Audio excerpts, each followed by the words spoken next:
Awufuni isijole on camera officially. Shay our perfect wedding and Penuel. I'm asking for permission, I need to consent. Young fool. So sikhuluma umjolo. No. Kodwa sojola ngithi after camera. I'm kidding, sorry. We can hit. Good to go? Yeah, thank you, Sizwe. Princy, thank you so much for coming back. I try to make things less formal these days, so I hope the vibe will be sorted. Utebza is going to be on the mic, so if he has anything to ask or add, please feel free. You said there were certain things that we missed the last time we were here. We were speaking about load shedding and what, and literally it's a shower load shedding, and I think the gods out there were shining lightning last time. What did we miss out? What would you like us to catch up on? And then I'll take it from there. Oh, okay. We are just generally. Hi, Princy. How are you? Back. Welcome back. Our ambassador of nuclear. Saying Naba? No, that's not true. When last did I see you? It's been a while. Oof. Hey, one day we are globetrotters. Yeah, we are, guys. We've been around. Mm-hmm. I thanked you last time officially. I think. Guys, hey, for anyone that doesn't know, I've got a few capturers, and it's not the people you think. It's a black woman, Kabang. So disappointing. Not even like an old, rich white guy. Prince is one of my capturers, and she's converted me to be pro-nuclear. Jeez. So yeah, she's one of my capturers, and not only that, she's taken me around the world. Very dangerous. Okay. To go and capture me properly in other places. Maybe I need to tell people what happens, what the process before I can take you to wherever that we need to go. Because maybe people think you easily get captured. Go for it. And you are not. And I have to negotiate for Penuel to go to wherever. That's all. Because when we agree with the organizers to say, okay, we are taking this number of people, including Penuel, then immediately they go on social media, they will check ukuthi abantu bapostani. I know very well ukuthi bazobuya and like, Princy, but why Penuel? He's so controversial. Then I need to write a 2-page negotiating good. No, why Penuel? Because he has a mind of his own, and which is good for the industry because we don't want people who will say things that we tell them to say. But yeah, that's the process of taking Penuel. It's not easy. Sometimes I win and sometimes I lose. I appreciate you so much. I know people don't know that, and it's not something we came to discuss today, but I am deemed a controversial figure. And I appreciate the fact that you have fought for me to get into spaces I wouldn't get into otherwise. And even from the first time we met, your whole thing was, I like the fact that you're independent, and I'm not here to convince you of anything. I just want you to see a different side that people don't speak about. Then you can go out on social media and be like, man, I'm pro-green, I like renewables, I hate nuclear. It's all on you. But at least you will be better informed. And you gave me that privilege, and I appreciate it so much. It's a pleasure. And I have to thank your viewers. Hey. You have such a bunch of amazing people. I appreciate that. They've reached out to you. Yes. Yeah. After I think the previous interview, I had so many messages. DMs. Yes. And people wanting to help. Okay, I would Babek Shela. Joining the movement, of advocating for nuclear. I would Babek Shela. Phela abanye bazoshela. Oh, of course. There's nothing wrong with it, yes. Okay. No wins for Machita? Oh, that's not for this platform. Okay.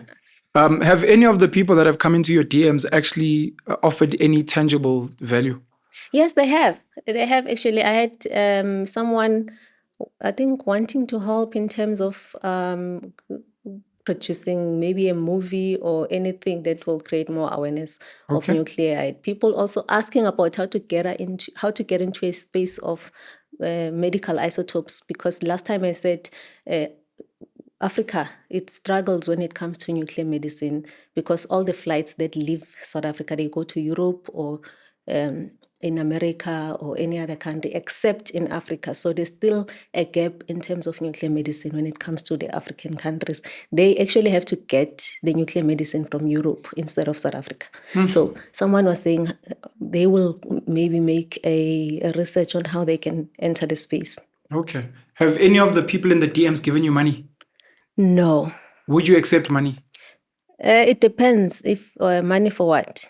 For the work you do, to be an advocate for nuclear across the continent? I would. Actually, we have a website, Africa for Nuclear, where people can donate. Okay. Yeah, they can click the donate button if they want to, so that we continue with our activities, because there's quite a lot that we can do. It's just that it needs money. Advocacy requires money.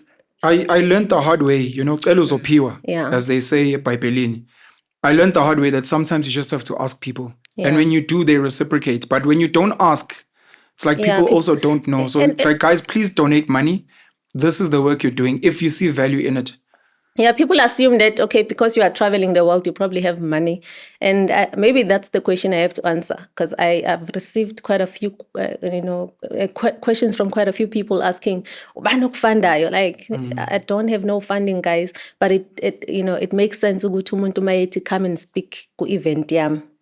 Then they have to cover your travel and accommodation. Yeah. Yeah. Okay. Let's take it a step back. People that have never seen you, they're seeing you for the first time. Who is Princy Mthombeni? What do you do, and why do you believe in nuclear so much? Princy Mthombeni, abantu bambiza Princy abaningi. Originally from Enanda, a KZN.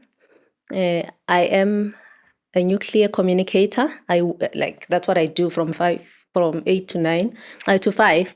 And then I also advocate for nuclear energy through Africa for Nuclear, which is a campaign that promotes nuclear as a contributor to achieving Africa's agenda for sustainable development.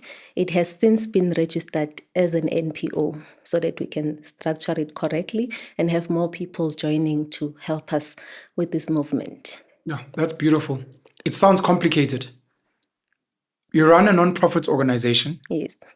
It's mostly about promoting nuclear on the African continent in particular for sustainable development, for Africa's agenda for sustainable development. What does that mean it to means, a normal person? Number one, that is one of the goals in the African Union Agenda 2063, a strategy on how to develop the African continent. So one of the goals is the agenda for sustainable development. Sustainable in terms of sustainability, like what programs or projects that African nations can implement that will further this, or that will come with the sustainability, or in terms of, because we talk about the SDG goals, the UN SDG goals, it's S, development, sustainability, and whatever goals. So sustainability means projects that will sustain African nations and help industrialize. I would have never guessed that Africa has got like a 2063. It was during Umam Zuma's time. That's when it was published. The good doctor, Nkosazana Dlamini Zuma. Yes. Okay. Yes. So there is a good strategy. I think African nations are good when it comes to developing strategies, but the problem comes when they have to implement them. Sadly. The UN Sustainable Development Goals, SDGs, yes. Also known as the Global Goals, are a set of 17 interconnected goals adopted by all UN member states in 2015 as part of the 2030 Agenda for Sustainable Development, aiming to achieve a better world for all by 2030. My understanding of sustainability now is just the ability to keep going. And like South Africa, we're speaking food, we're speaking energy, we're speaking healthcare, and I guess some level of economic development. That's the whole concept of sustainability. We just speak energy as well.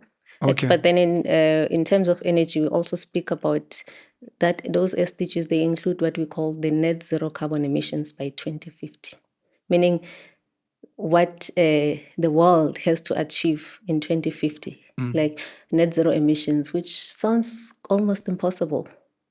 Is it impossible? It is impossible. So we're not going to get there? We're not going to get there because in terms of emissions, I don't think we are in a state to reduce any emissions, because reducing emissions according to these strategies, it means not using fossil fuels. And not using fossil fuels, what will happen in these developed nations? And then what will happen in those undeveloped nations who still have to develop? Okay. Thank you. Why do you believe in nuclear? Why would nuclear be such an important thing for the sustainability of Africa as a continent?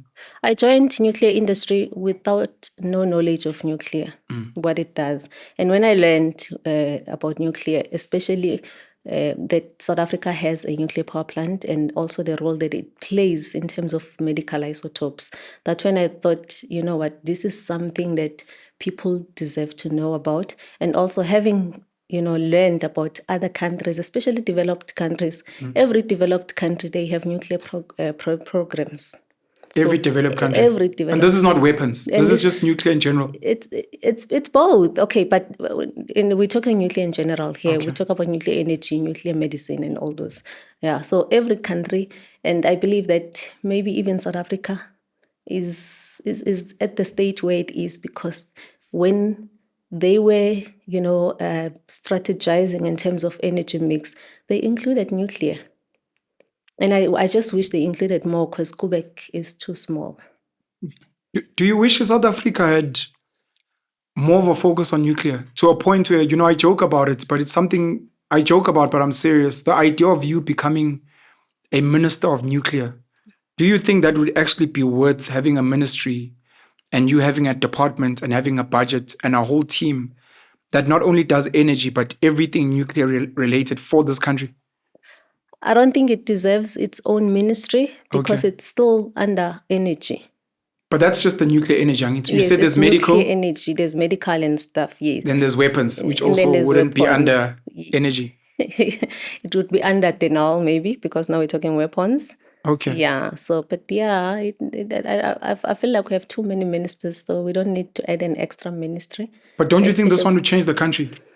A country can be changed. We don't need a separate ministry. Okay. We need a minister who is responsible for changing this energy sector to do his job.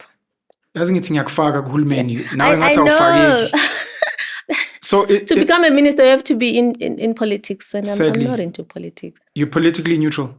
I am, yeah. Okay. I think I am, because when you look at the political space, I don't think I agree with politics of many political parties. You'd prefer if we had fewer? Yeah. Okay. The reason I'm asking, besides that, I'd like you to be there because I've seen the work you do and I think it would make a change. I think it would grow our economy. I think it would help with energy, electricity, our healthcare. I mean, I've seen gadgets when we traveled abroad that if they came here for things like cancer treatment would be a game changer. If not that, and because you think it's politics and it gets messy, would you consider yourself, Africa for Nuclear, being a consultant to the various ministries, whether it's defense and weapons, healthcare and energy, healthcare and medicine, and then energy with electricity? I think that's the goal, to make Africa for Nuclear a think tank in all things nuclear on the African continent. Okay. What are the lesser known things about nuclear? So we've heard about medicine. Most people don't know that. We know about weapons, of course, and then we know about energy. Is there anything else that people should maybe know that nuclear can be used for? Yes, you can use nuclear in agricultural sector. The sterile insect technique, like those who have in like your garden or your fields and your crops. Yeah, you have many like flies. Yeah, who are eating your crops. So the sterile insect technique, they spray llama flies so that they sterilize them. They can't have babies. Yeah, they can't have more babies. Jeez. Then they die. We can't use it in human asking for a friend. No. Oh, it's for insects. Yeah, it's for insects. Okay. Yeah, but you can also use nuclear. You see, as we walk or as we go underground, kuna pipes. A lot of pipes, gas and all these things. When there's a leak, a pipe in order for you to know what leak happy, from here to Durban. 100%. So they have to apply some radioactive element to check so that they can fix exactly where the leak is. Okay. And nuclear can be used for that? It's used for that. Okay. Yes. And also in Stekfontein, to know those skulls, the information about skulls, about when they give you information with the skull that they discovered, it was this number of years old. And what it ate before, while it was still alive. What it ate? Yeah. you need nuclear. You guys, Sterkfontein and nuclear, there's relations, yes. So I'm just thinking out loud. I know you for advocacy more than like, let's say, budgeting and those things. Has anyone in your circles done some type of study into how much economic value investing in nuclear would do for this country? Not nuclear in general, probably maybe electricity. Okay. Yeah, because we already have Quebec. We don't even need a study. It's already Quebec there. contributes. It's Quebec in Cape Town. By the way, those who don't know what Quebec is, it's the only nuclear power station on the African continent. It provides South Africa with around 5% of our total electricity. So it powers half of Western Cape community. So what makes Cape Town the best city is Quebec. So Quebec contributes around 30.2 billion to Western Cape GDP and 23.1 billion to South Africa's GDP. There's 1,600 people working at Quebec. You know if it's cheaper than coal? It is cheaper than coal, according to Eskom's financials. It's almost a no-brainer that we should be going more nuclear. It's a no-brainer, honestly. The other thing people don't know about you, which I'd like you to state, is you're not anti-renewables. Definitely I'm not. Yeah. And I'd like you to explain why you maybe are pro-renewables and what role you think renewables should play here and globally. I'm not pro-renewables, but I'm not anti-renewables too. Okay. I believe that if you have nuclear plants, you don't need renewables, honestly. But I'm in support of an energy mix because that's what the policy of South Africa says. It promotes an energy mix. And also, when you speak about renewables, especially in the concept of South Africa, they are talking about wind, solar, and battery energy storage.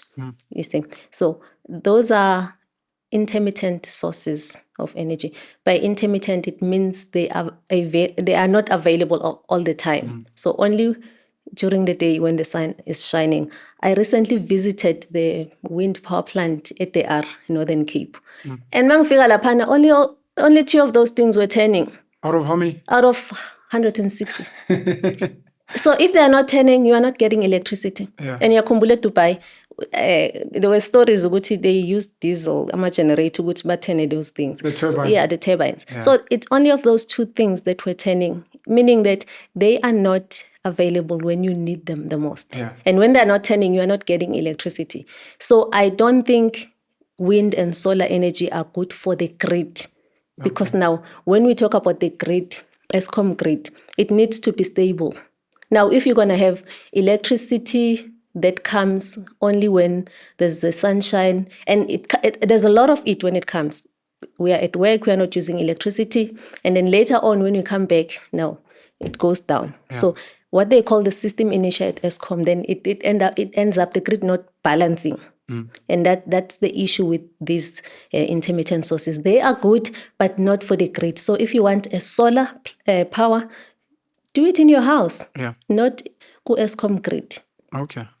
The role of batteries, though, in renewable, because some people could argue, well, when it's windy, let's collect as much battery energy as possible when the sun is shining, and then we rely on that. Yes, because when you have a lot of energy, now you need to store it, go gas, go battery. Yeah. We grew up using batteries. We know how to store energy, go battery. So it's similar thing. It's just that now the way they speak about it, it's like it's this new innovation or whatever. There's nothing innovative about batteries. And also, I'm a battery and a size. So if a battery can store, let's say, 400 megawatts. That's not even one stage of load shedding. You're not there yet. Meaning, even if you have 1,000 megawatt, but each battery is 400, it will store so that you can use it later. And they come very expensive. With nuclear energy, is there a battery element? No, there isn't. At all? No. So what happens with nuclear? Nuclear is reliable. It's available 24/7 because nuclear comes from uranium. Okay. So uranium is one of our minerals. We mine uranium in South Africa. In South Africa, uranium has always been a byproduct of gold and copper mining. Okay. So we have I think 8 known uranium deposits in various regions in South Africa. So uranium is available, and obviously when you mine it, it has to undergo different steps. From conversion, you have to convert it, and then into from the mining, actual mining, you have to do a process called milling, where you turn it into a yellow cake. From there, you have to convert it, so it goes to another plant. You convert it. When you convert it to what they call uranium hexafluoride, UF6, from there it has to go for another processing enrichment where they now turn it into a gas that can be easily processed. From enrichment, it has to go for fabrication, when they turn that into powder and manufacture fuel pellets. Then they package it into what they call fuel rods. So Cape Town or South Africa, Quebec, they receive those fuel rods from the sea. Then they take them and put them into the reactor for about 2 to 3 years, generating electricity until they become spent fuel. Then they have to refuel the reactor. So for 2 to 3 years, you have stable electricity coming from Quebec. Very complicated. So I'm going to try and simplify and ask questions around some of this. And I'm blessed that I've been exposed. Okay. You're explaining what seems like a lengthy process. Yes. So someone will be like, we must move from this, to yellow cake, to this, to... And then... Yes. So that's the first part that people would think. But now, you're speaking about pellets. And I was looking for an example of something to show that a pellet like this is almost the equivalent of a truck. Yeah. Of a malahla. Like this. Like the tip of your pinky. Yes. Has the same power as a truckload of coal. And you're saying these pellets can burn for 2-3 years. Yes. Before you have to now get another one. Okay. Thank you for that explanation. I'd like you to speak about, I don't know if it's Egypt, and then I'd like you to speak about 2 videos you did. The one is on the $8.5 billion that our government received for pro-renewable. And then there's a recent amount now, I think, from Europe that we received. But I believe you visited Egypt, if I'm not mistaken. Yes, what was going on Egypt there? Okay, what was going on? It was a conference organized by the Egyptian, is it Egyptian authority? Okay, some authority, some Egyptian government there, they organized a conference for youth. So I was there as a speaker, but also the main reason we were there was to visit the Phelindaba power plant, which is going to be the second nuclear power plant on the African continent.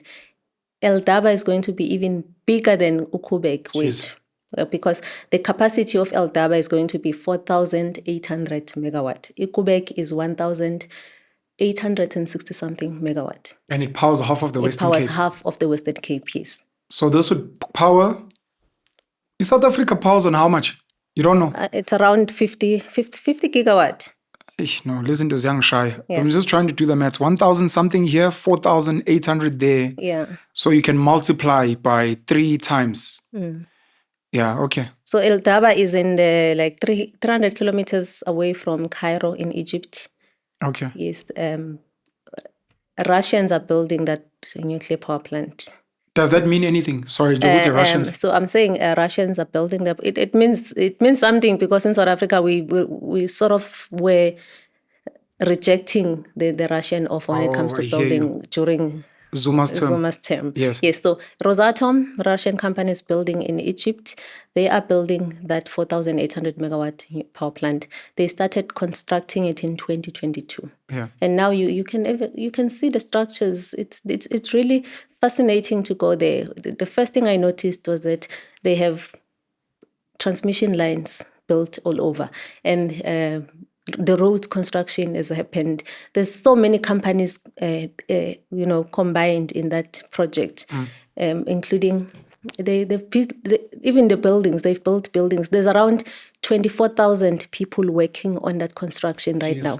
Yeah, that includes a Korean company, by the way, which is going to build. I think it's an island a containment, some structure there, which is going to be built by Koreans. Yeah, but there's 24,000, and that's going to peak to around 35,000. This kind of makes me, from 24,000 to 35,000 employees. Yes. This makes me sad, but I've done a bit of research to understand. It's Egypt, which is in Africa. It's North Africa. It's okay. And the question is always, can Africans not do things for themselves? Because this would be the criticism. Why are Russians there? Why are Koreans there? And are these people going to stay and maintain? In South Africa, I'm not going to say we sent, but Van der Bijl, who was responsible for the building of Eskom, would study in Germany. And when you look at a lot of our other manufacturing that's happened in this country, a lot of Germans in particular came through here. I'd like you to comment if you can. It's up to you. Do we really need foreigners to come into Africa and help us build? Or should we be sending people to learn? Number one. And number two, when these people come here, is there some type of skills transfer that happens so that in the long run, we don't need them? Because the danger becomes, if Egypt is now beefing with Russia or beefing with Korea, now all of a sudden, a project come to a halt. When it comes to nuclear, there are quite a few countries that own the technology. So okay, so the technology is the first problem. Yes, this is the IP. Yeah, the IP. Yes. Okay. And Quebec was built by the French. Okay. Yes. It wasn't even built by us. It wasn't built by us. Okay. But through Quebec, we have so many skilled people in South Africa who can actually be part of the project, of the nuclear project, and some are even part of the project in UAE. Baraka nuclear power plant, which, by the way, the construction, I think, finished in 2 years ago of Phelindaba. There's 140-something South Africans working there. So we do have... Because of the skills they acquired at Quebec. Yes, they acquired in South Africa, not just Quebec, even at Nexa. Okay. Yeah, so we do... You know what Minister always say? Last week we were with the Minister when we were celebrating the 60th of Safari 1. He said when he was in America... So there were meetings organized. And when he gets to a meeting, he says like, I know makuthiwani. Abasekhaya labo. Le accent. Amabhunu la. Yeah. Yeah, that shows you because they left South Africa looking for opportunities elsewhere. So now they own technology, but that technology is in America that they own. They were able to develop the technology in America. So we do have skills, but yeah, in terms of nuclear technology, we very few countries that own the technology. It doesn't mean that we cannot own the technology. Previously, we had what we call the pebble bed modular reactor, PBMR, in South Africa, which was placed under care and maintenance in 2010. Okay. So we started building this plant, PBMR.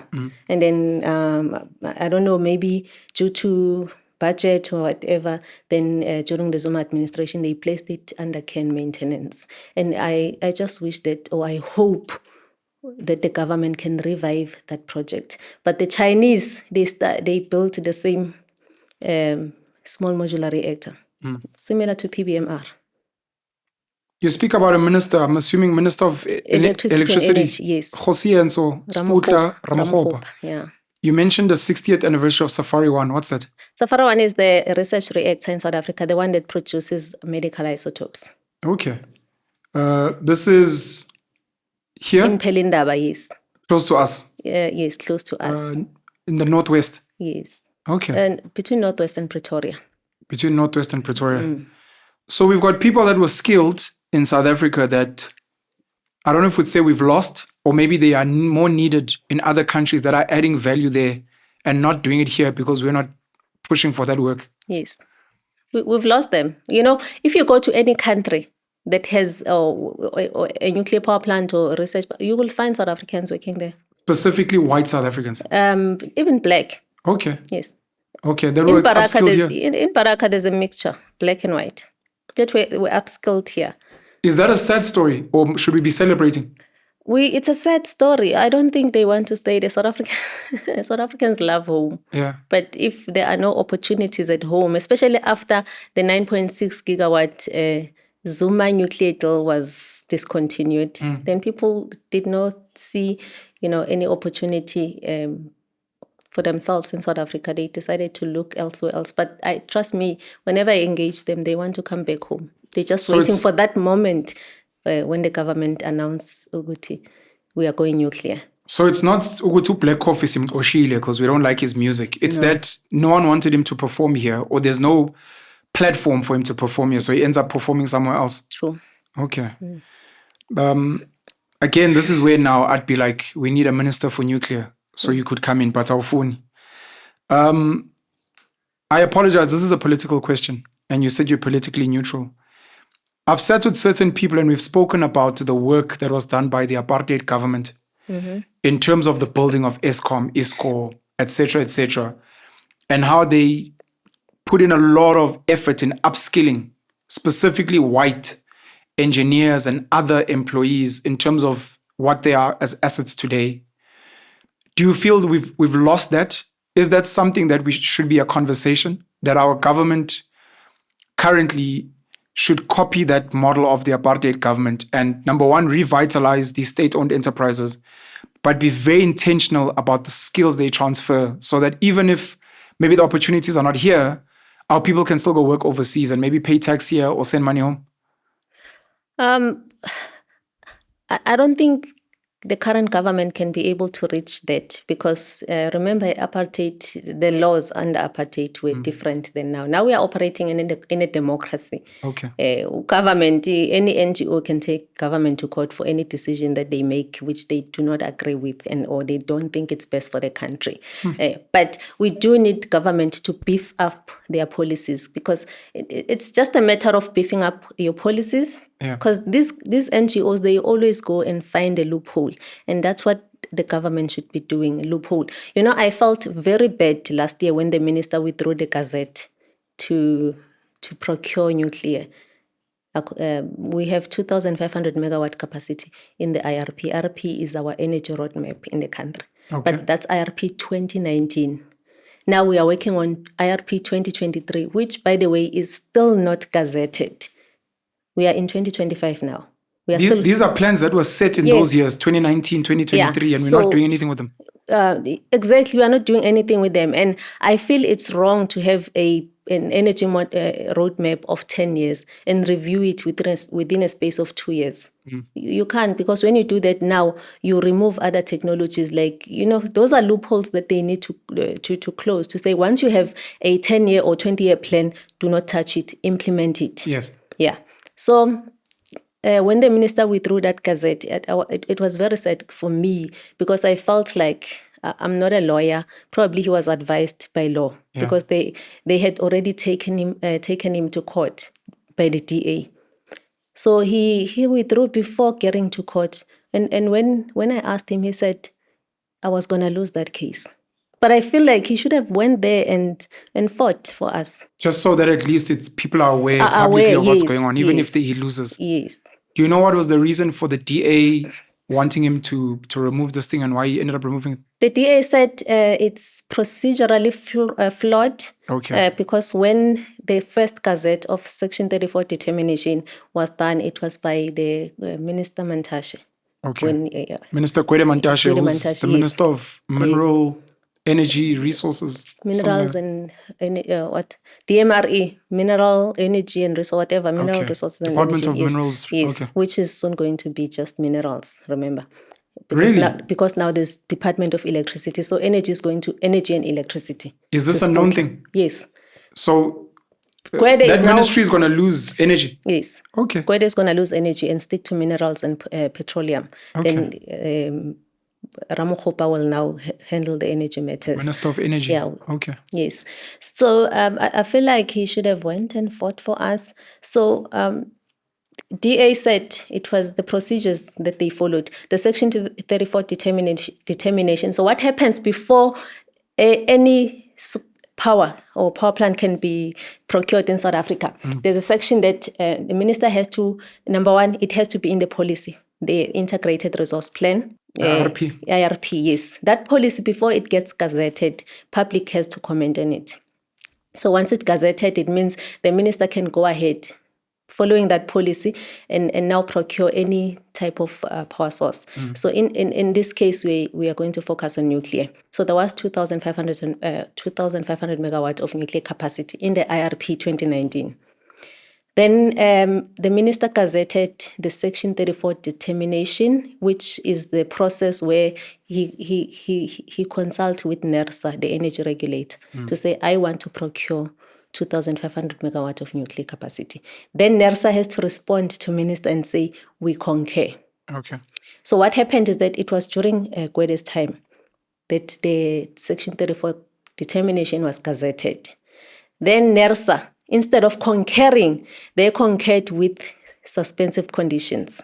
That's what they said, meaning there were things that the minister need to address. So it took the ministry, the department, almost 2 years to address those suspensive conditions. Yeah. Then they responded to NERSA. Yes. NERSA then concurred. It was after 2 years. Then the DA feels that it was already, the time for NERSA to concur had already lapsed, which is 2 years. And the person who gazetted the Section 34 determination was Khwezi. And now it's Butla's time. So they're talking about procedures. And every time we speak about nuclear, it's always these constitutional procedures that have to take place. It's always about legality more than just technology. That makes me sad, man. I asked about Egypt. I don't know if you're done with that. Yeah. And then those two videos. Maybe let's start with the $8.5 billion. If you don't mind, I don't need you to give exact numbers, unless if you remember them. But it ended up making the front page, one of the major newspapers. I forgot which one it was. The Star newspaper. Shout out to them for making the story a front page. But you were breaking down this deal. We used to break down, I'm a 500 billion COVID, IRP. We were told that we're getting $8.5 billion funding to push. What is that? Or maybe, if you don't mind, just rehashing what you were saying in the video. Definitely. So in 2021, when we were in Glasgow, Glasgow is Scotland. Glasgow is Scotland, yes. COP. For COP20, it was COP26 when it was announced that South Africa will get 8.5 billion to decarbonize its energy sector. And for us, decarbonize basically means don't move burn away. coal. Yes, move away from coal. And the partners of that funding were United States, United Kingdom, France, Germany, and European Union. So there were 5 partners. Okay. And then, but that money, they were not going to release it unless South Africa comes up with a plan on how they're going to use that money. So I'm just trying to figure out for a normal person. You guys gather at this place. They're like, we are pledging 8.5 billion. Yes. It doesn't mean you're going to get it. No. But we're saying we are willing to commit $8.5 billion, but then on condition. Yes. When the announcement comes to the rest of us, that hasn't been done yet. It hasn't. We've just been told. And that's what people need to understand. It's just words. It's just people announcing an excitement over things. That money might not even reach South Africa. So now, let me explain this whole process. Now, that this 8.5 billion is announced, it's not going to be released until you give us a plan on how you're going to use this money. Yeah. By the way, out of 8.5 billion US dollars, in today's current rate exchange, that's 153 billion rand. So then you have this 8.5 billion. Only 4% of that 8.5 billion is action grant. 4%. And that is around 6 billion, right? Only 6 billion, right, is action grant money. The other 96% is all loan. It's all loans, concessional loans. So you're not getting that, not even the grant money, you're not getting it until you give us a plan. Then at COP27 in Egypt, Sharm el-Sheikh, then they were, I think, was it in Egypt when they released 2 documents? No, it was in Dubai. Where you got it? Where they released COP28. It was in Dubai? Yes. COP28. Out there, Dubai. We are the Yeah. So they released 2 documents. The first one called Just Energy Transition Implementation Plan. This is South African government. This is now meant to be responding. Yes. Okay. 8.5 billion. the JET implementation plan that clearly has 6 main areas: electricity, infrastructure, green hydrogen, Mpumalanga coal transition, skills development, and I think municipal support.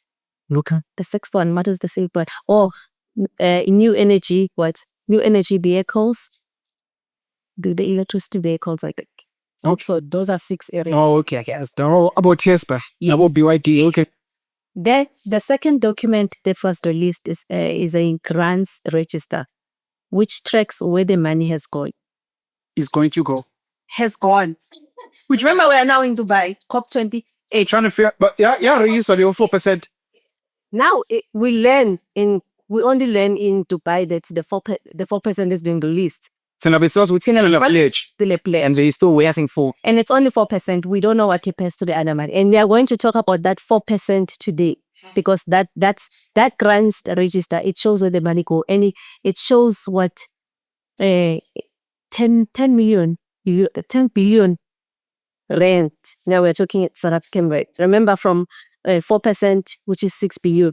And then there's now 10 billion that is accounted for in that grants register, presumably due to additional funding from new partners such as Denmark, the Netherlands, which joined the partnership with. So that's why we now have 10 billion and not just 6 please. So that grants register, it shows Uyiti Imali. Now, here's the interesting part. In Mali, most of the money, it went back to these countries that pledged it. For instance, Germany, they received Germany Development Agency and German Development Bank, but only in 3.7 billion, right? Out of 10 billion. 3.7 billion, that's more than a third of the grants contribution. And it covers all of Germany's contribution. So that money never left Germany. And when the German official was asked at COP28, his response was, these are just implementers. So they are not the final beneficiaries of that money, which looks like a money laundering scheme.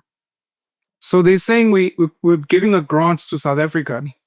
It doesn't have to go there. Yeah.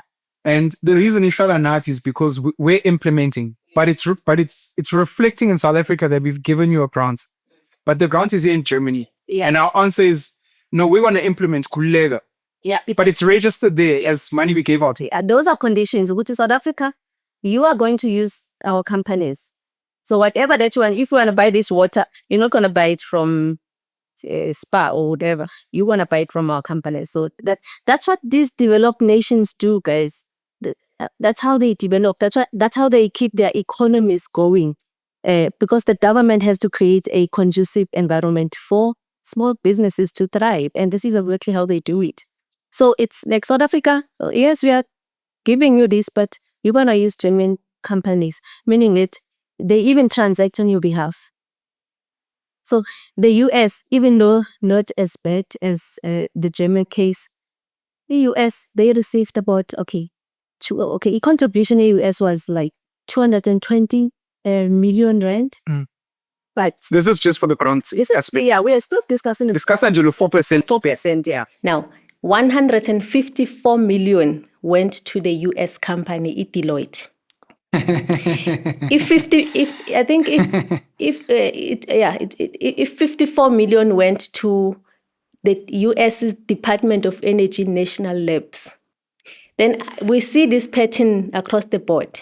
Because even a country like RCV about Danish water authority or energy agency, it's Danish energy agency and Dutch water authority. So most of this money went back to these countries. South Africa, yes. Some local companies or private companies, they also did receive, including NGOs. Union Yatola, I think Union for Research Assistance, they got about 6-point-something million. And then there's also NGOs, they call it civil society organizations. They got that, and I think 43 million rand. So it's only out of, okay, when we talk about the 10 billion, 76% of the 10 billion went back to the countries that pledged it. Thina South Africa, sahlukaniselana u-24%. And you're talking about yes, local companies, research government, and civil organizations. Civil organizations, even our universities and private companies.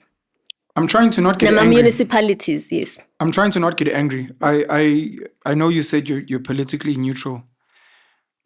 I'm thinking of what happened to so-called COVID relief money, some which was local, taken from our tax, some which came from overseas, so that we were forced to buy the COVID vaccines from those countries that are pledging or whatever. You're speaking about this money now for pushing for decarbonization, which is basically don't use your coal.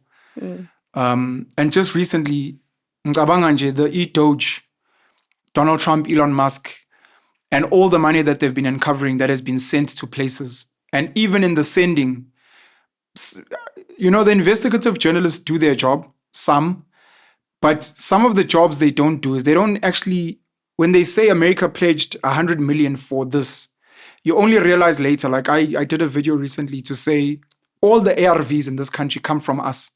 They come from our Department of Health. PEPFAR from America would come in to assist in other ways, which we appreciated at the time. But these things are not clear. Because even PEPFAR paying staff and education and research, could it be that some of those staff and some of those companies and some of those pamphlets were actually not even made here? Yeah. And it was just in you going back to America and they're like, we're cutting aid. Abantu basha, and you're like, but I don't see, there's no company I know that was benefiting and I'm still getting my ARV. So that's because people need to understand the developed countries. That's exactly how they developed themselves. That's how they get everyone working in their country. They don't play with money. For free to any country. They say, we give you money, but you spend it on us. And they even transact on your behalf. This money will never leave Germany. You make sure that you hire German companies to do a job. Most of these jobs is like they're doing research studies or they do pre-feasibility studies, things that can be done by South Africans, but they want you to hire their consultants. So you're hosting you're hosting an event, and I pledge that I'm gonna fund the event. And in that whole conversation, we find out years later that the money never left to come to you. My conditions were that you will host the event at my place, and I'll make sure that I'll get people to manage finance, which are my people, who are gonna pay me to host the event. There has to be a DJ that comes from my place. Yes. The food is coming from my catering companies. You end up asking a question of how did you benefit? Was it just that, did any of your people even get allowed to attend the event? Or that you got to make it seem like? This is just they call it rent-seeking money game. That's all that it is. And it's just that it makes the government officials sound and look good because yes, investment package from this country, from Europe and from this country, all that it is, debts that South Africans will have to pay back. I remember Ramaphosa, I think it may have been in his last term, announcing at an investment conference how much money had been pledged to invest in South Africa. Which we need to talk about now, the Global Gateway investment package from Europe. Okay, we'll get to that. Yeah. So in that, someone went and did the numbers and they realized most of the money that they pledged was money for foreign companies working in South Africa. E-budget, like your budget speech to say, no, this year, let's invest another 3 billion in staff and in what. May say, it's new money when it's not. And by the way, some people complain, Uguti, even the 8.5 billion, okay, the pledge from the 8.5 billion, it was spent, according to the grants register, it was spent on projects that were already in existence way before Sithola Lemar.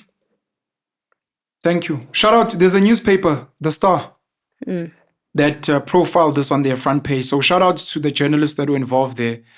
And I hope more people in mainstream media, besides us in alternative media, will tell these stories so that we can educate people.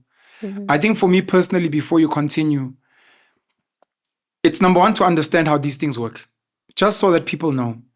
Number two, to find out who the role players are, so that when a certain politician is busy jumping up and down, you can ask the right questions and hold them to account seriously. And then it's to also realize that this country and this continent doesn't belong to us. It belongs to big business and the people that benefit from it. And our politicians, outside of getting money backdoor, are just there to be security, to make sure we don't go crazy. That's all. Sorry. The European deal that came recently. Yes, the European deal, which was announced earlier this month. I think it was on This month being March. March, on the 13th of March, during the EU South Africa summit in Cape Town. An announcement was made that the EU has pledged around what they call it Global Gateway Investment Package of 4.7 billion euros. Our currencies keep getting better. Yes, from dollars to euros, yes. Global Gateway investment package. Yes, okay. of 4.7 billion euros, yes. Out of 4.7 billion euros, only 303 million euros is actual grants money. Again, loans. Again, yeah, it's loans. So I need to say this for people that don't understand. Yes. When your father takes out a loan, Guinea, your father's 65 with the neighbors or someone else. What people don't understand is Lelona Itatayo, in the way it's run politically, is not going to be paid by your father. So it's going to be paid by you and your children. Yes. And you may find that when you're paying back those loans, to what you're saying even about the grants, you'll find that your father bought a car, in inverted commas, that he never got to drive because the car remained at the dealership. And once a year, he got to be driven by the owner. Kotwa, you're paying for the whole car. And it's not your father, it's you and your children.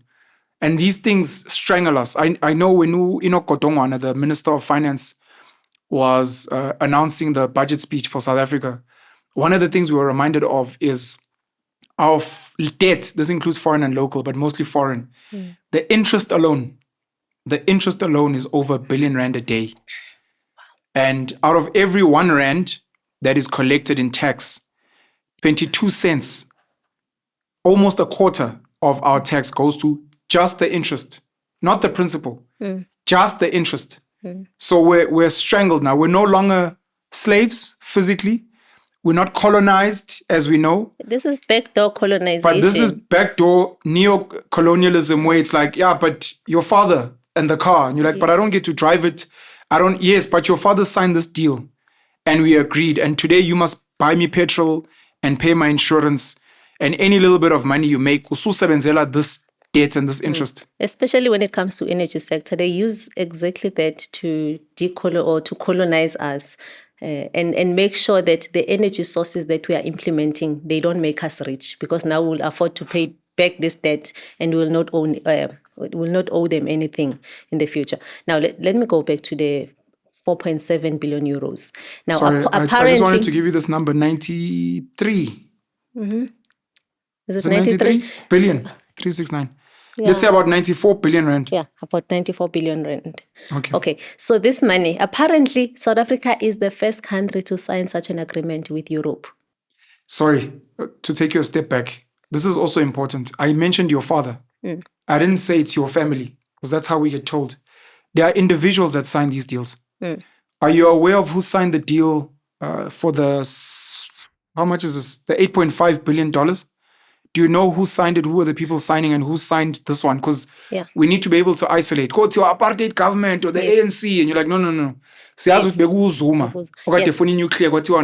So what I can say is that because now this happened at COP, the climate change conference, and the minister who's responsible for COP delegation and these negotiations is the minister in the forestry, fisheries and environmental. So at that time it was Miss Barbara Creecy. Yes. This is 8.5 billion. 8.5 billion.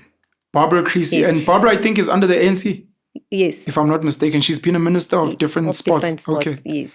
Under forestry, fisheries and environmental. DFFE. Does that make sense to you? Does it make sense that a Minister of Forestry, Fisheries and Environment is signing an energy deal? Exactly. I've always questioned it. Uguti, why when we get to COP, the people who make decisions about energy are people who know nothing about energy? Because it was meant to be Gwede Mantashe.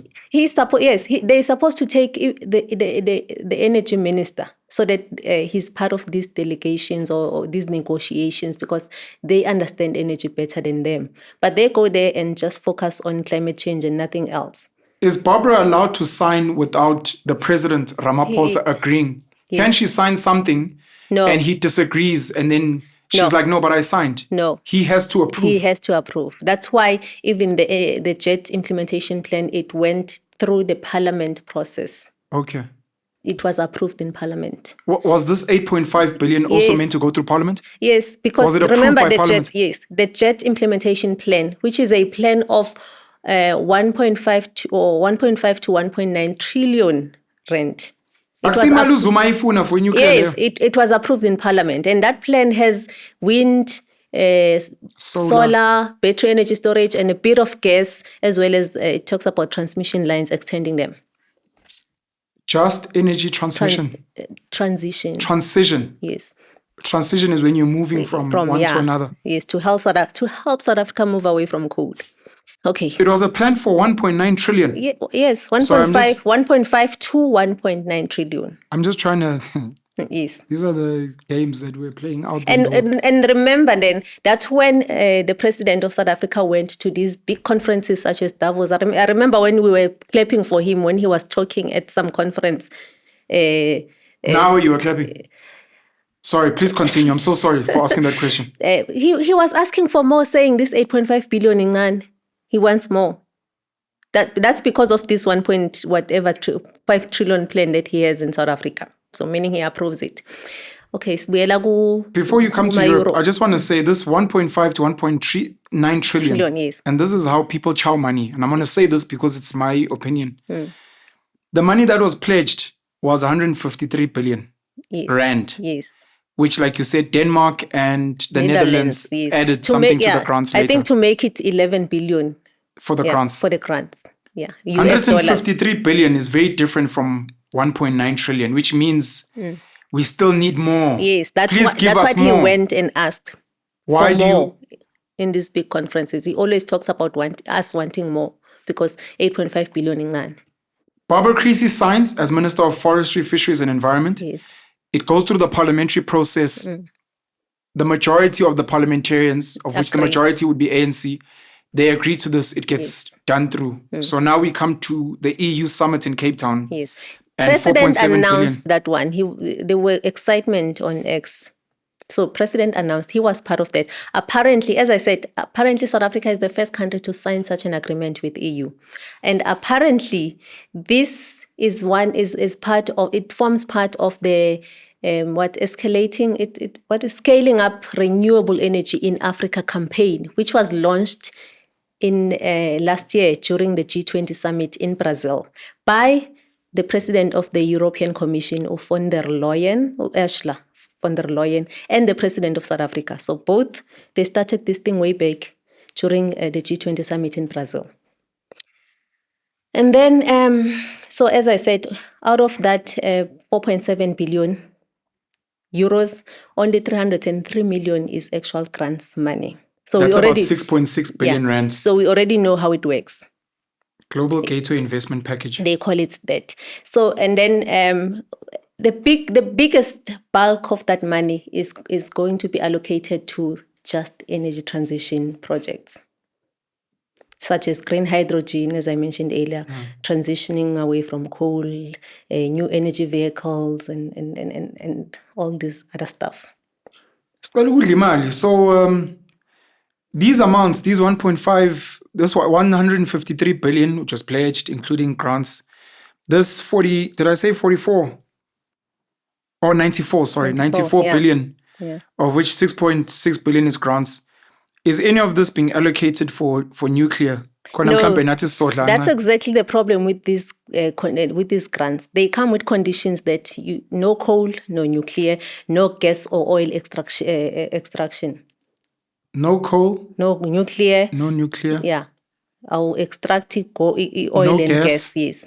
no oil. You focus on renewables, batteries, wind and solar. That's why I'm saying they make sure that you never implement projects that will benefit country and afford for you to pay them back, because they don't want you to pay them back with actual money. Is nuclear part of fossil fuels? No, it's not. Because these are fossil fuels. It's part of clean energy. It's even recognized at the Climate Change Conference as the clean energy source. And yet they bunch it here with fossil fuels. Yes. You mentioned then, something now. So I'm Okay, yeah. no, qhubeka sisi wami, yaxolisa. All right, sorry. And then E700, like I said, the biggest bulk of it, 4.7 or 4.4 billion euros is going for jet projects. And then E700 million euros is going to be allocated to connectivity infrastructure, both physical and digital, as well as boosting the pharmaceutical industry. That's what they are saying. Boosting pharmaceuticals. Yes, industry. Pharmaceuticals angena phi? Angazi. So that money, I'm saying 700 Oh, million. ngoba the coal gets us sick. No. So kumele screen through So maybe more pharmacy. vaccine or whatever, but it's going to boost the pharmaceutical industry. What are those connectivity infrastructure? They are talking about improving railway and upgrading ports from Lubumbashi and Durban. Lubumbashi is in the DRC. Yes. What's that got to do with? I'm just interpreting the plan. I don't know what's the reason behind that. But that's exactly what they said, to improve those ports and railway from Lubumbashi, DRC to Durban. You mentioned something very important. And I'm going to say this because you and I have had these conversations and you've schooled me. There's almost no developed economy in the world, almost no developed economy in the world, at least historically, that has not built themselves off of fossil fuels. Mm-hmm. And we found out, even in the past years where Germany tried to go off coal and then they went back aggressively to coal. And you're speaking about the idea that with these fuel sources, coal, nuclear, gas, oil, if we're not using them or if we're moving away from them, we will not be able to build a decent economy. We won't be able to industrialize. And therefore, we just won't be able to have enough money to pay these people back. So they'll end up probably saying, well, since you can't pay back and can't pay even the interest, if you can't, we're going to have to take up parts of your economy. Imagine telling the Emiratis to stop using their oil. And they will never agree to that. But we agree to such conditions. I always say to people, show me an economy that was developed using wind and solar.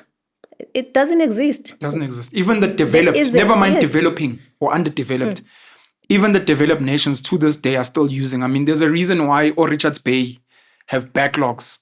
It's because Amalache and all those things are leaving. You mentioned Germany. When Germany was implementing this project, their renewables project, they call it Energy Winde.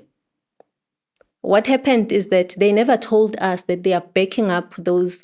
They built a wind farm. It has 30,000 wind turbines. They never told us that they are backing that up with Russian gas and Russian coal. So when the war started in Ukraine and Russian war, they were no longer accessing the gas and the coal from Russia. Then they had to go to Mozambique to get gas and come to South Africa to get our coal. That's German. To show that these wind turbines, they are not as reliable as people think. And, the case with Europe is different from us. Tennessee, South Africa, we have ourselves and no one else. We actually supply other countries. In Europe, their electricity is connected. They call it it's interconnected. Like they can give each other electricity because the infrastructure is allowing them to. Yeah, so if Germany doesn't have electricity, they get it from France. So Germany is against, they shut down their nuclear plants when they were implementing that wind because they have to lead by example. Now they can get their nuclear electricity from France because France is powered by nuclear. 76% of France's electricity comes from nuclear. 76% 6%. of French electricity yes, comes from nuclear. Comes from nuclear. They don't even That's have a developed economy. They don't even have uranium mines, but that's not the Where do they get today. the uranium from if they don't have mines? So that's what happened. Germany came to South Africa to get the coal. They came to South Africa to get coal. No, and they were getting it from I mean, there were a French company in Burkina Faso, which they when Burkina Faso, what's his name, President Traoré or Ibrahim Traoré. Yeah. He stopped the French from selling, he nationalized the mines, especially uranium. Because what happened, you see now you are taking me back to the Burkina Faso politics. So Burkina nationalization. Faso, So in Burkina Faso, the French companies, they were selling uranium, I think a kilogram to overseas companies. Around, is it how much? $200. But bese bekhokhela Burkina Faso 80 cents. So Burkina Faso, by nationalizing, they are now able to make profit out of their uranium. But let's come back to South Africa, Germany. So Germany is pushing Europe. They are pushing for African countries to implement these sources that are not suitable for industrialization, that will not really do much when it comes to growing our economy. And electricity as a Germany, Germany has the highest household electricity prices. The bathenga electricity the normal people at what, at $0.39. In South African rands, that is 7 rand per kilowatt hour. Ama companies at Germany, they're struggling. Automobile companies have left Germany because investors, what they want cheap electricity, but they also want reliable electricity. So for South Africa to attract investors, they will need to have exactly that, reliable, cheap electricity. Otherwise, abo VW bazohamba South Africa. Yikho sebeqala nokufuna ukuretrench. How much is our electricity? Tina sithenga sort of in what, bulk? Mm-hmm. If you are buying 100 kilo, this Kate, whatever, ama unit 100, you pay 240, sorry.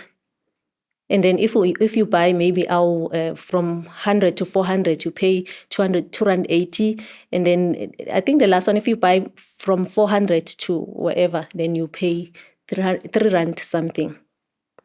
That's the maximum.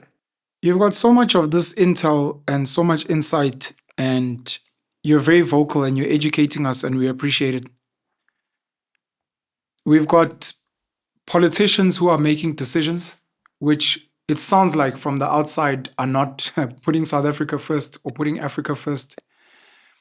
My question to you is, with this education, what is your hope? Are you hoping that maybe the politicians are not aware? And maybe they're like, hey, Yazu Prince is right. We didn't think about this. Actually, let's do this.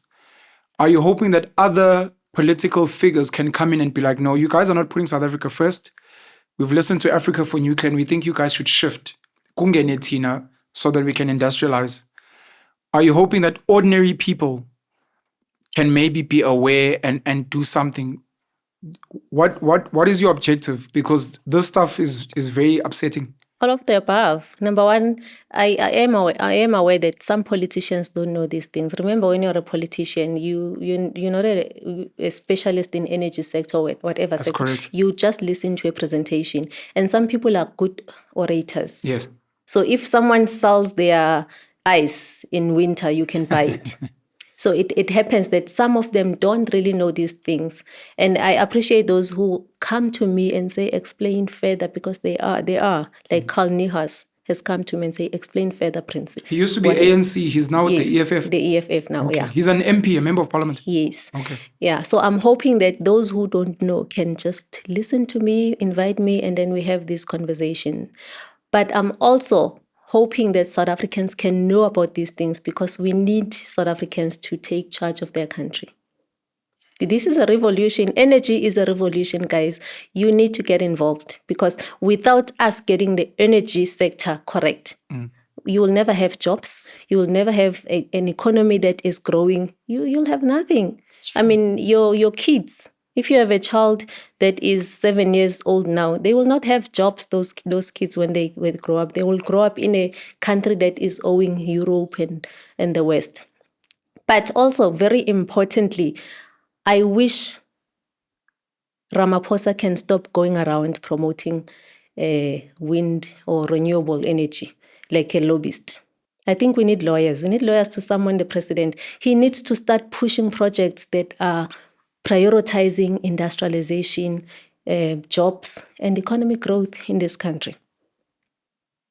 Without speaking about bribes, do you think it's because, I apologize, do you think it's because he's just being sold stories so that it sounds good? Or do you think he knows exactly what he's doing, because he's got a minister that he has appointed and trusted with the job of handling energy matters, like Sputler. Sputler speaks energy very well, perfectly. He understands the sector. He's one of my favorite leaders. But the president goes and contradicts the Minister of Energy and Electricity by saying, we want renewables. If you listen to President Sona, the State of the Nation address, Yes. It's all about renewables. Like, we are going to implement wind, solar, battery energy. He's not a lobbyist. He needs to stop. That's what I'm asking. Do you think it's someone just presented this thing, never mind the Minister of Energy, Electricity? Or do you think there's an agenda that he's been asked to push? And I'm not speaking bribes, but maybe going to Davos and the World Economic Forum, going to the EU summit, people are like, look, whatever your minister says, whatever people say, Ignore it. for where the world is going. It's almost like the agendas of, I apologize for using these examples for people that are going to get offended. I don't mean offense in any way. LGBTQI plus, let's say diversity in employment, going against nationalization and privatization and the like. Do you think it's a matter of when he goes to these places, they're like, this is where the world is going? So it's not even about how well we're Then presenting. he's not the president. It's a matter of the world is going here and we don't want South Africa to be left behind. We're going crypto. And you're saying our people don't even have normal coins and notes. And when are you telling us to go Bitcoin? And it's like, I don't care what the finance minister says. When I sit with the guys that run the world, they say, go back to your country. Make sure when you get on the mic, you speak crypto, you speak diversity, you speak alternative sexuality, you speak renewables, because this is the language of the people running the world The today. world is going nuclear, but he never speaks about nuclear. So I don't believe that he's listening to the world. So I don't know, whoever he's listening to is misleading him. And lastly, what I wish is for South Africa to reassess its position under Paris Agreement and ensure an approach that prioritizes economic growth, energy security, and economic development. Trump left. Is it the Paris Accord? Yes. Oh, amaphosa ngempela. When you say rethink, I know this is nice English. You're saying South Africa should revoke as a signatory. Not really revoke. I don't, even if they revoke, it's still fine by me. But I'm saying they need to rethink about it, because right now, when we talk about our commitment to that climate change agreement, is that we want to implement wind and solar and energy vehicles, things that will not do any good to our economy. Where is nuclear? I'm asking. Because number one, we need to understand what is the Paris Agreement about. The Paris Agreement, the main goal is to limit or to keep the global temperature increases to at least 2 degrees Celsius compared to pre-industrial era, and at least try to limit it to 1.5 degrees Celsius. It doesn't say stop using coal altogether. Use coal, but use it responsibly. So why is South Africa saying we are not going to use coal? We're only going to export coals to these countries that want to develop. Okay. Paris, Phelindaba is what I wanted to ask as we close off. We're speaking about developed nations that are using coal, that are using nuclear, while we are moving away from these things. we're speaking about a world now, and people have been spreading rumors about a potential World War III for the past maybe 3-4 years now.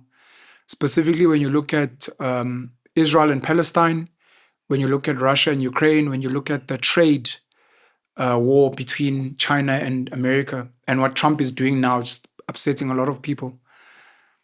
We signed a treaty to say that Africa as our entire continent will be nuclear free. Mm-hmm. And I can only imagine at the time, which is funda manje, there may have been other nations outside who were clapping hands for Africa, and South Africa in particular. And those same countries have nuclear weapons. Yes. And it's one of the reasons why those countries are taken seriously. Do you think, and I apologize for putting you on the spot for this, you can answer diplomatically if you want. Do you think we should relook the Phelindaba agreement or treaty in making Africa a nuclear-free zone and say, look, we also need our own weapons because we get bullied by everyone with nuclear weapons, and we'd like to have our own so that we're also secure and safe? Well, I don't believe in weapons. Generally, yes. I don't believe that anyone should have those weapons. But in a case where other people have weapons, why are they telling you not to have weapons when they have them already? And number two, okay, let's talk about South Africa having weapons. Yes, we used to have weapons, 6 nuclear bombs, atomic bombs, and which we dismantled just before the black government took over. But I think it's not. Some say that's the reason, but I think it's a confluence of many factors. The apartheid government was being sanctioned due to having those bombs, and also about apartheid laws. Do you think the bombs had a huge factor in the sanctions? They had a huge factor. I don't think if bombs were not in existence, they were going to be sanctioned. That's just my opinion, though. Thank you for that opinion. It's a very powerful opinion that people need to go and consider. Yes, so South Africa was convinced to dismantle those nuclear weapons as one of the conditions to remove sanctions. When you go around the world and they start speaking about because the IAEA, International Atomic Energy Agency, they make an example of South Africa to say everyone must be like South Africa. They voluntarily dismantle their nuclear weapons. I don't even think it was voluntarily, because they were under pressure. If you see, there were so many things happening at once. So they were under pressure to dismantle them. I always get comments, people saying, no, those bombs are still there at Phelindaba, but there are no bombs, guys. I can assure you that aguna bomb in South Africa. Yes. So I do think we are naked. Yes. And then when it comes to Phelindaba Treaty, it's the treaty that declares Africa a nuclear weapon-free zone. But my problem with the treaty, there are countries that do not respect the treaty. Like if, for instance, there's a strategic military base at one of Mauritius islands, Diego Garcia. Okay. Yeah. That island, it has the military base, U.S. military base. And for a very long time, the Chicosians, who were kicked out of their island, they've been fighting with the government to get their land back. They finally got their land back, but there are no talks of removing the American weapons from that. Mauritius is in Africa. According to the Phelindaba Treaty, that island is exactly where it's supposed to be a nuclear weapon-free zone. So if Americans are not going to respect the treaty, why having it all together? I don't know if you're saying what I think you're saying. Are you saying what I think you're saying? What? Are you saying there are nuclear weapons near Mauritius? Yes, at the Diego Garcia, the island. American nuclear weapons near Mauritius? Yes. I want people to Google the Diego Garcia and check the information about it. It's only recent that the Chicosians were given back their land. But the weapons are still, it's a strategic area for America, Middle East, and they are able to see, it's a strategic area for them. Is it possible to do the work that you do without being involved in geopolitics and just politics in general, as much as you're politically neutral? Unfortunately, it's not. Have you found ways to work around that? Because I can imagine some of these things are so triggering that people start wanting to call you names and they're like, obviously, you stand for this and that. Why would you want this? And you're like, no, I just want what's best for Africans. Especially, when it comes to geopolitics, not long ago, Russia was the enemy of everyone, the West. Yes. And for me, I mean, we went to Russia-Africa Summit for South Africa having... I was never...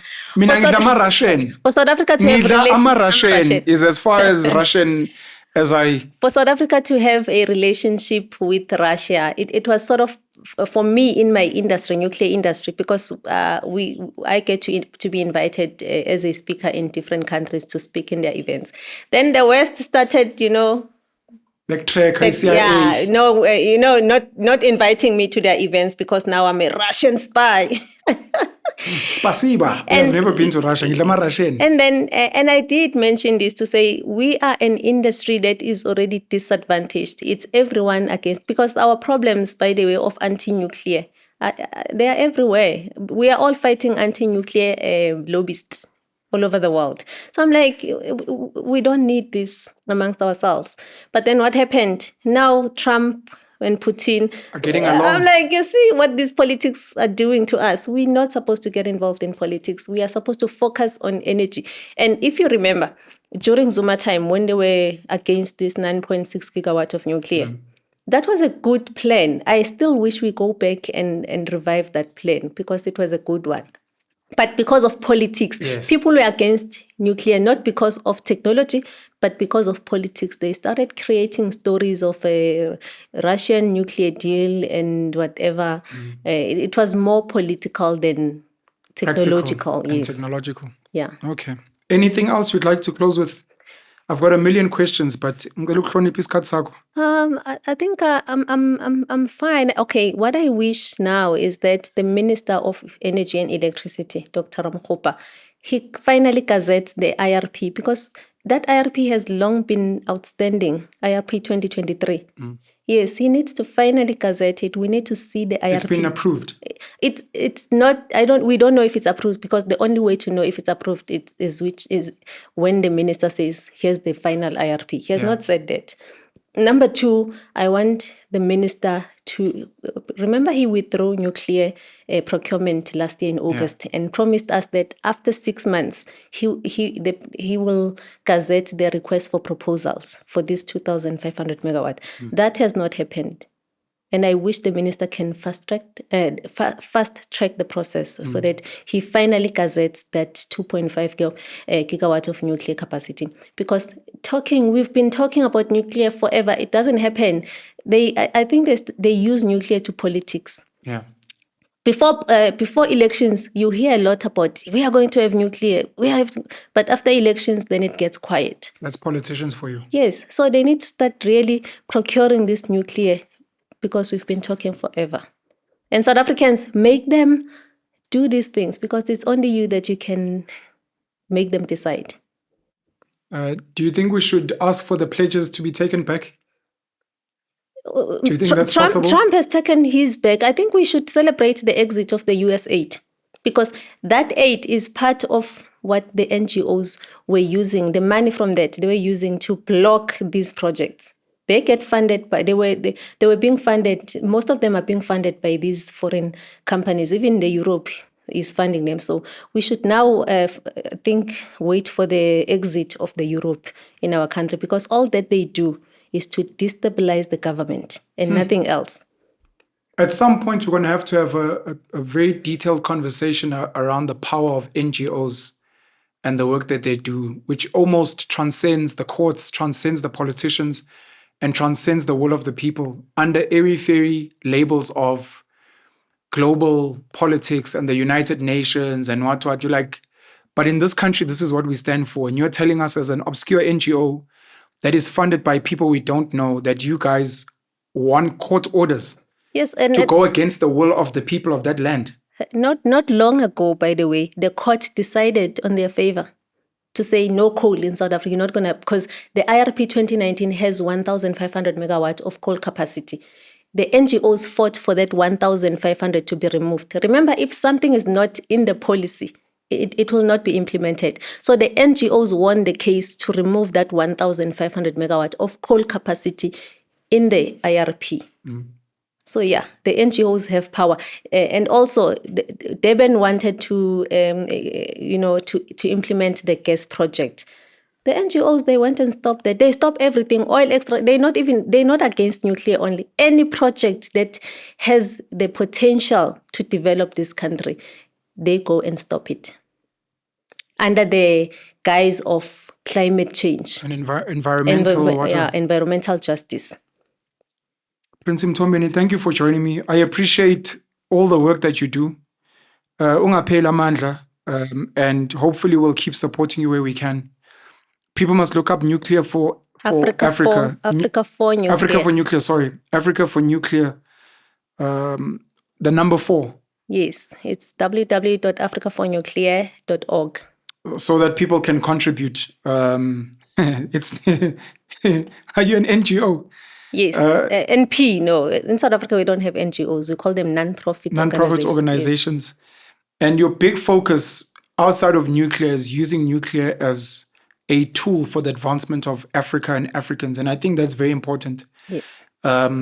We care about the environment. We love the environment. We care about people and their health very much.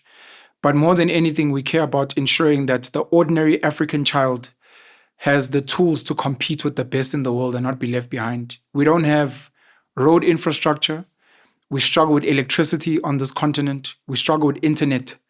And just those 3 things alone, to what you were saying, you cannot industrialize without these things in the modern economy. And there are forces, mostly external, who are hell-bent using various ways to get us to not get these things. And someone needs to stand up and fight for these things, and you're one of them. Yes. And by the way, we have Bill Gates investing in data centers in South Africa. It was announced again earlier this month. We have a new investment from Bill Gates of data centers. In the US, these data centers are going to be powered by nuclear. I don't know what is going to power the data centers in South Africa. Wind and sun, obvious. They can't. They are energy intensive. Thank you so much, Princy. It's a pleasure.